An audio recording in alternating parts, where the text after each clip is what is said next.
On se retrouve aujourd'hui pour la correction de l'évaluation finale numéro 4 portant sur les variables aléatoires et la fonction exponentielle.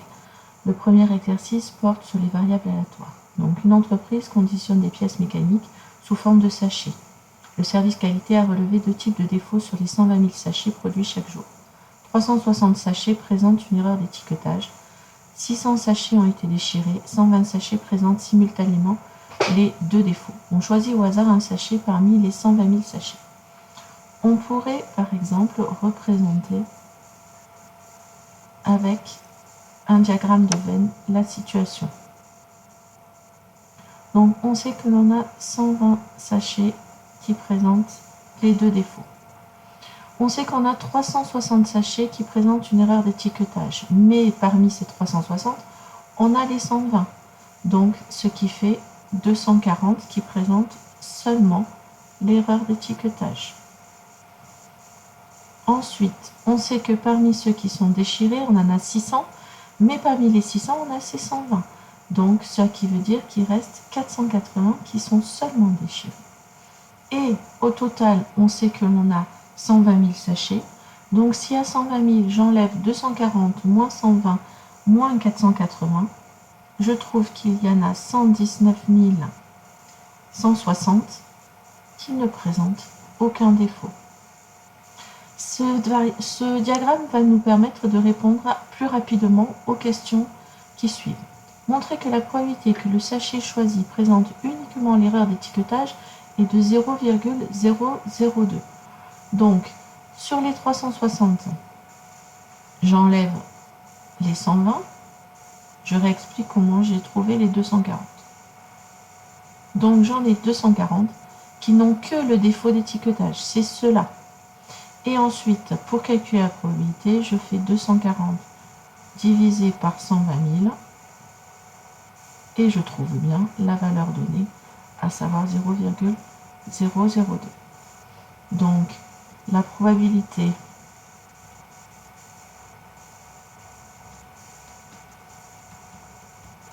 que le défaut, que le sachet présente seulement le défaut d'étiquetage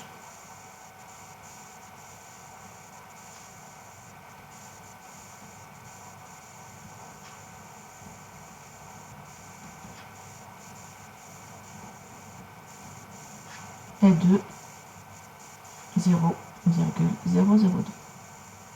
De la même manière, montrer que la probabilité que le sachet soit seulement déchiré est égale à 0,004.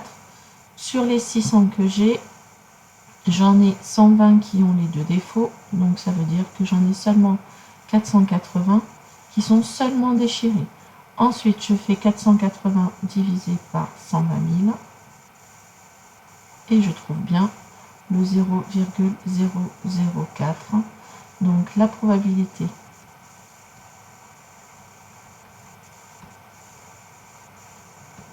que le sachet soit seulement déchiré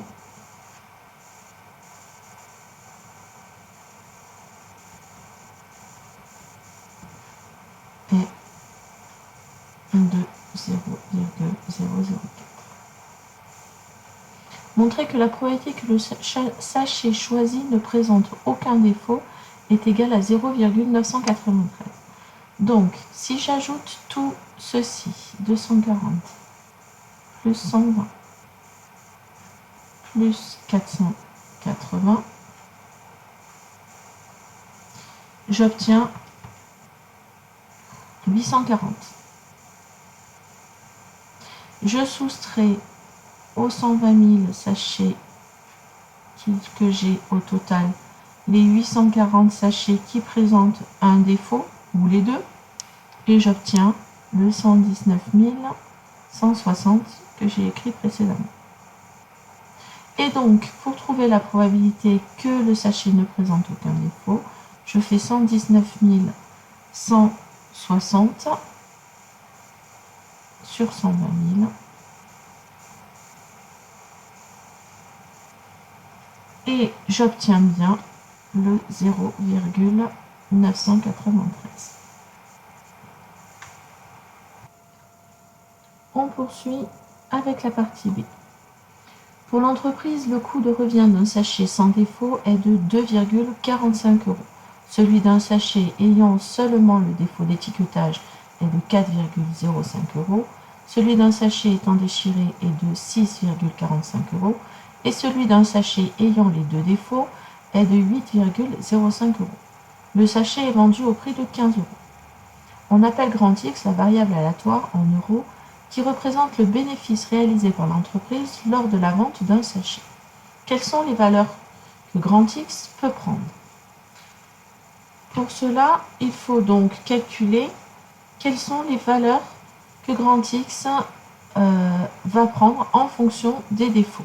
Si le sachet n'a pas de défaut, vu qu'il le vend 15 € et que ça lui coûte 2,45 €, le bénéfice sera de 12,55. Donc voilà une des premières valeurs que grand X va prendre. S'il a le défaut d'étiquetage, sur les 15 € qu'il va le vendre, cela lui coûte 4,05 €, c'est-à-dire le bénéfice est de 10,95 €. Si le sachet est déchiré sur les 15 € qu'elle va le vendre, ça lui coûte 6,45 € et donc le bénéfice est de 8,55 €. Et si il présente les deux défauts, sur les 15 € qu'il va le vendre, cela lui coûte 8,05 € et donc le bénéfice est de 6,95 €. X va prendre les quatre valeurs que l'on vient de trouver. Donc grand X va prendre les valeurs 12,55, 10,95, 8,55 et 6,95. Donner la loi de probabilité de grand X. Il va falloir en fait déterminer la probabilité que grand X soit égal aux quatre valeurs données. Si la probabilité que grand X vale 12,55 €, c'est la probabilité que notre sachet ne présente aucun défaut. On a vu précédemment que c'était 0,993. La probabilité que grand X soit égal à 10,95, c'est la probabilité qu'il présente seulement le défaut d'étiquetage. On a vu dans la première partie que cela vaut 0,02. La probabilité que grand X soit égal à 8,55, c'est la probabilité qu'il présente seulement le défaut d'être déchiré, et on a vu dans la partie axe, c'est 0,04. Et pour trouver la dernière probabilité, la probabilité que grand X soit égal à 6,95, en fait, c'est 1 moins toutes ces probabilités, puisque l'on sait que la somme de toutes les probabilités doit être égale à 1.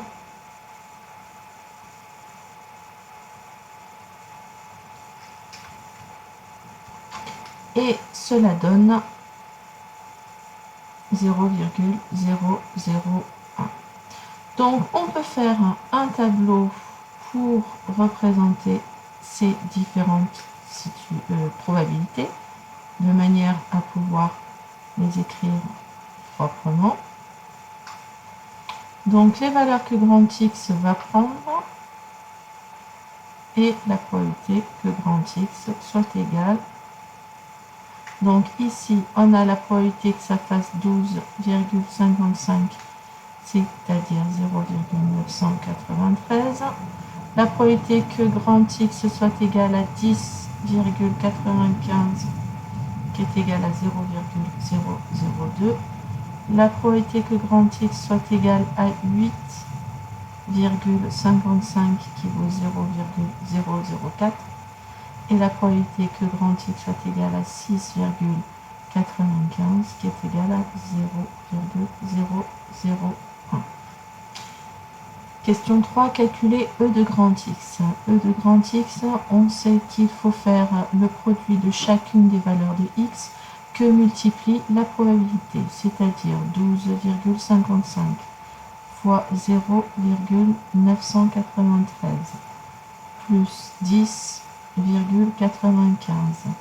fois 0,002 plus 8,55 fois 0,004 plus 6,95 fois 0,001 et on obtient comme valeur de E 12,5252 que l'on va arrondir à 12,53. Cette valeur E de X représente en fait le bénéfice moyen que l'entreprise fera si elle vend un grand nombre de sachets. Et du coup, quel bénéfice l'entreprise peut-elle espérer si elle vend les 120 000 sachets? Eh bien, en fait, il suffit de faire 120 000 fois E de grand X. Donc, c'est-à-dire 12,53 fois 120 000.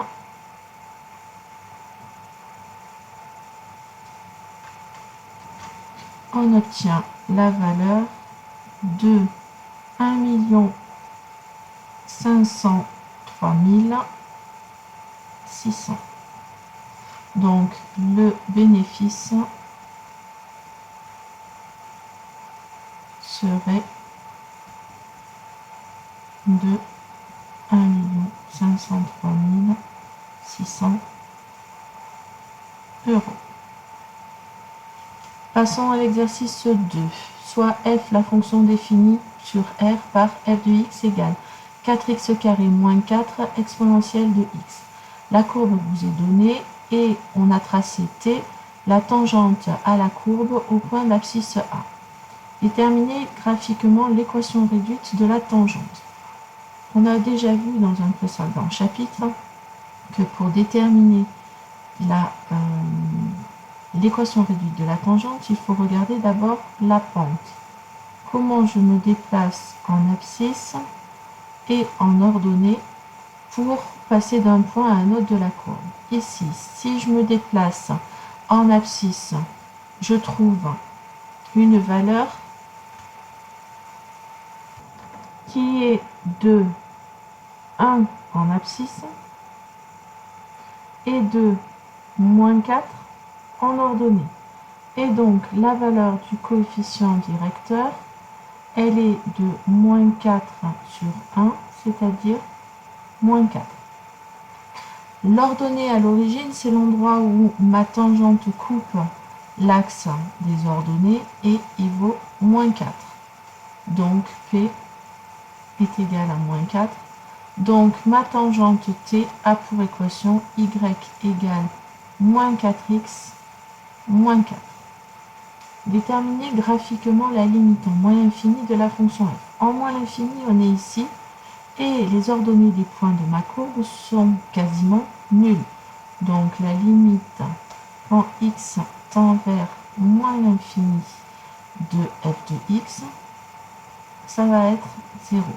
Étant donné que ma courbe se rapproche de l'axe des abscisses, l'axe des abscisses pour la courbe en moins l'infini est appelé l'asymptote.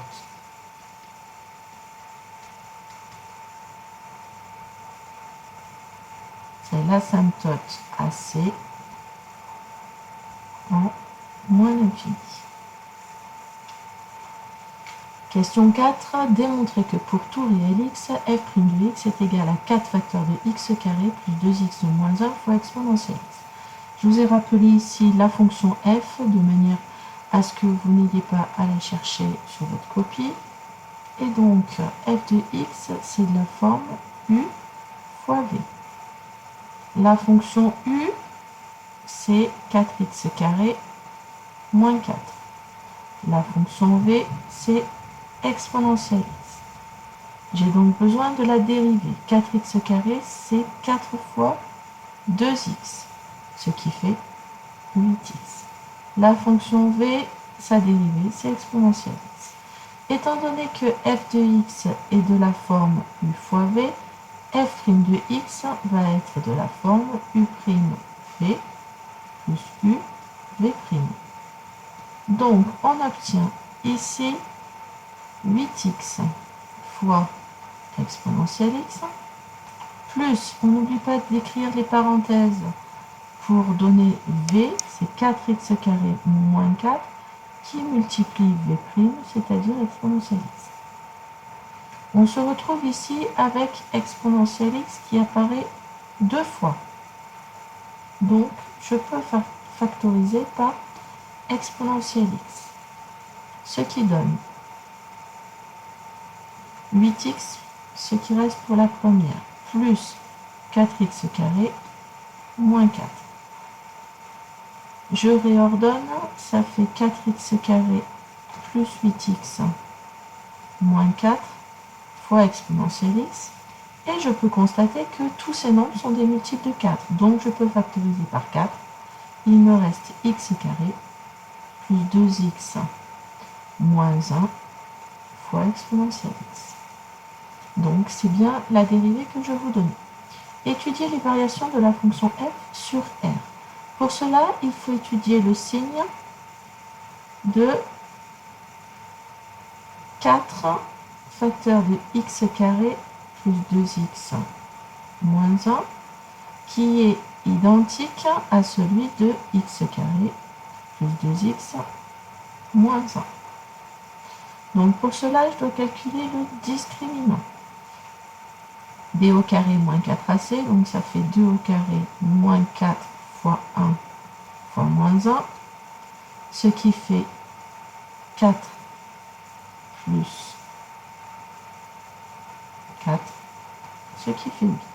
Comme c'est positif, j'ai deux solutions. La première qui est moins 2 moins racine carrée de 8 sur 2, ce qui se simplifie en moins 1 moins racine carrée de 2, et la deuxième solution qui est moins 2 plus racine carrée de 8 sur 2, qui se simplifie en moins 1 plus racine carrée de 2. Je dois aussi étudier le signe de exponentielle x. On sait que pour tout réel x,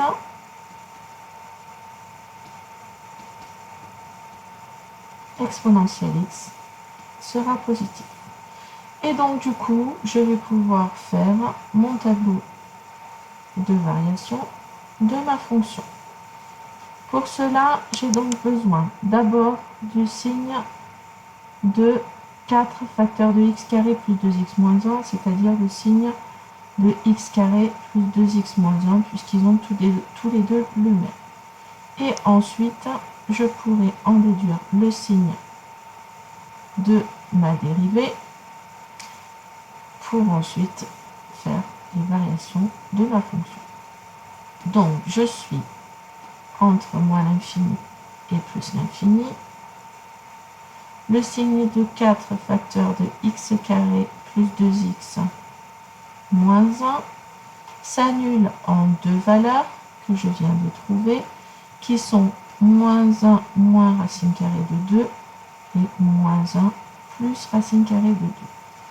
Ma parabole 4 facteur de x carré plus 2x moins 1 est tournée vers le haut, plus la valeur de a c'est 1, donc elle est d'abord de signe plus, puis moins, puis plus. Exponentielle x, on a dit que c'était toujours positif, et donc j'en déduis que le signe de f' de x va être positif, nul, négatif, nul, puis positif. Et donc ma fonction f est croissante, puis croissante, puis croissante. Les limites en moins l'infini, graphiquement, on a trouvé que ça valait 0. Et pour le moment, en plus, l'infini, on ne l'a pas fait puisque c'est la question suivante. Donc, la fonction f, c'est 4x carré moins 4 fois exponentielle x. Donc, la limite quand x tend vers plus l'infini de 4x carré moins 4, elle est égale à 4 fois plus l'infini au carré moins 4, ce qui fait plus l'infini. La limite quand x tend vers plus l'infini de exponentielle x, on sait que c'est plus l'infini. Et donc, on en déduit que la limite quand x tend vers plus l'infini de 4x carré moins 4 fois exponentielle x, c'est égal à plus l'infini fois plus l'infini, ce qui fait plus l'infini. Il nous faut donner la valeur du maximum et du minimum de la fonction f sur moins 10, 10. C'est en fait les images de moins 1 moins racine carrée de 2 et moins 1 plus racine carrée de 2. Donc, il nous faut calculer f de moins 1 moins racine carrée de 2, c'est-à-dire 4 facteurs de moins 1 moins racine carrée de 2 au carré, moins 4, que multiplie exponentielle de moins 1 moins racine carrée de 2. Ceci se fait à la calculatrice et on obtient que ça fait à peu près 1,73. Et pour l'autre image, f de moins 1 plus racine carrée de 2, c'est la même chose, c'est 4 facteurs de moins 1 plus racine carrée de 2 au carré moins 4, exponentielle de moins 1 plus racine carrée de 2, ce qui nous donne à peu près moins 5,01. Donc ici, le maximum est de 1,73 et le minimum est de moins 5,01.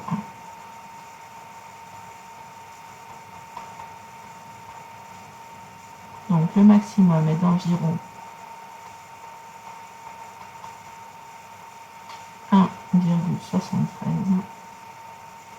et le minimum est d'environ